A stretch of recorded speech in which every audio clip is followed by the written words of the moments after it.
กาศว่าชิน้ำก่อนทันหนูคือบทันแห้งแล้ว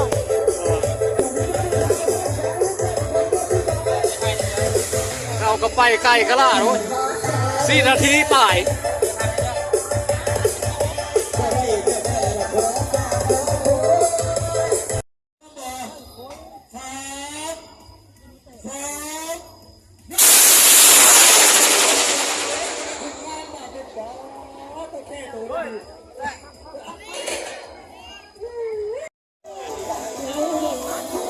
คิ้วมันขึ้นของไฟงานห้างกันแล้ว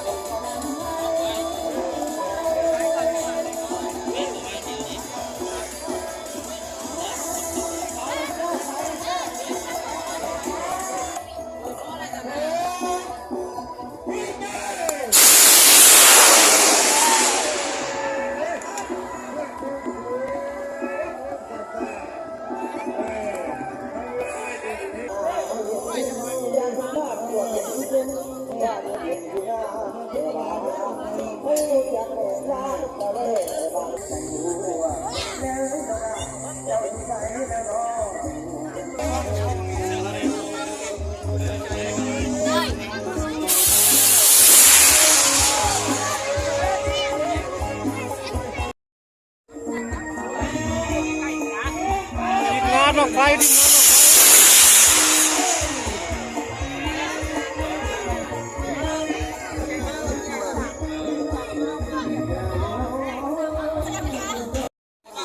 ดอกไฟในบ้านคนเลยลังอยู่ขึ้นห้างอยู่ดอกไฟในบ้านหมดแล้วเดี๋ยวลังขึ้นห้างไฟสีตาทีมงานเคยล่า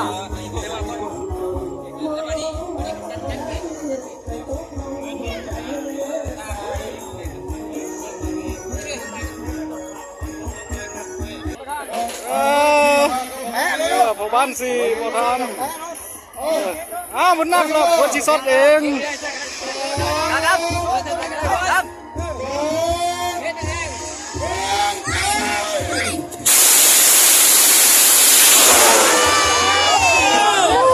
สุดงามสุดงามเป็นบ้านบ้านสุกบ่พูดเท่าไหร่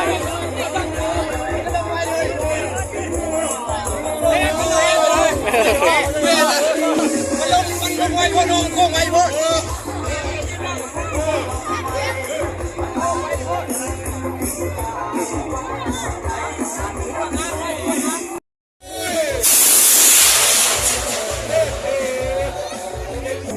ไปเด้อคณะกรรมการต้องไปเลยทำแน่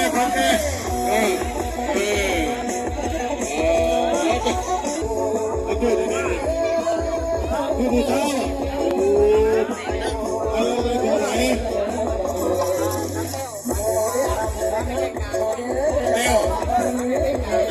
จะแก่หลานโอ้ก็ช่วยผู้ชายเลยประธานเจ้าเด้อที่อยู่ตะแคงกลางแล้วผู้ชายดิผู้ชายเดียว3 2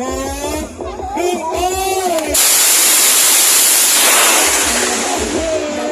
โอ้ยจะมาขึ้นเป็นงานกันเลยเอาเลยไปขึ้นเรื่องศาสนาโอ้ยจะมาขัด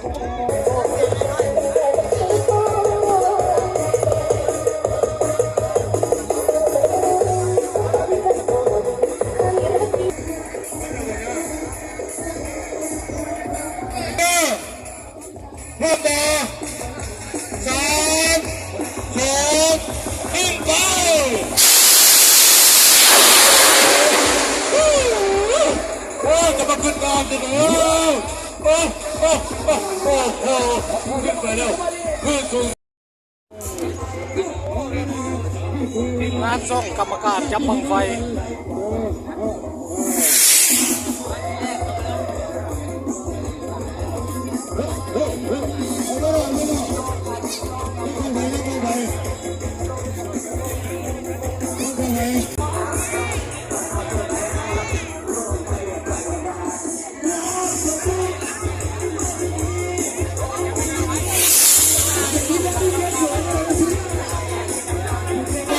เลยก็จะแข่งเลย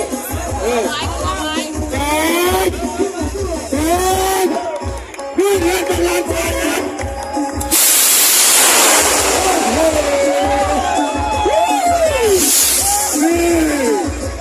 สุดยอดสุดยอดสุดยอดเลยสุดยอดแล้วกันลานเจ้าเนี่ยสุดยอดแล้วไม่ธรรมดาบ้านเนี่ย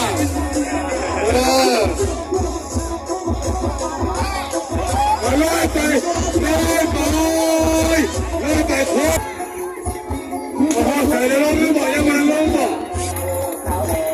อาชีพกองมึงจะเปิดดอกเลยโอ้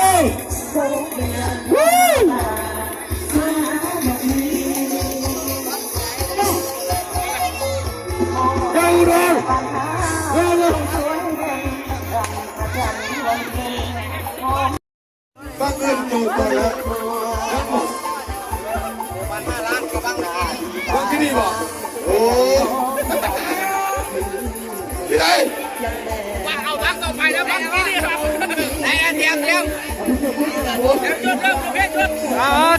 จุดโอ้ดีเจพึ่งเลยว่าเฮ้ยไปการเดินบ้านบ้างนี่เอามันเดินบ้านมึงที่นี่เนาะ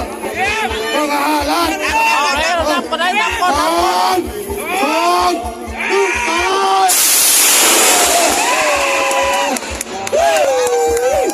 โอ้ยก็มาขึ้นน้ำกันดิ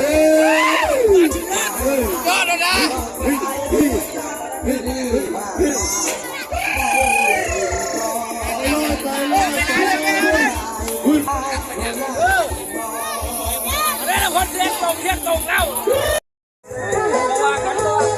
บ้านข้าเจ้า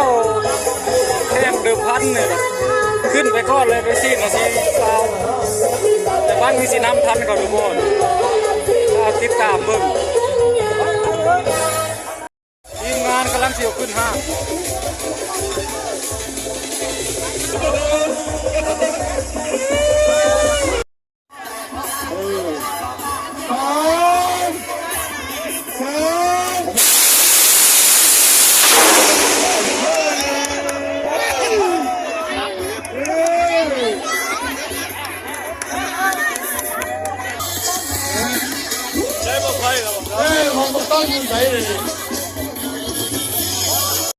ท่านเราซ้ำไปแข่งกันนะเข้าขึ้นเข้าลงบางใครทีมงานกัน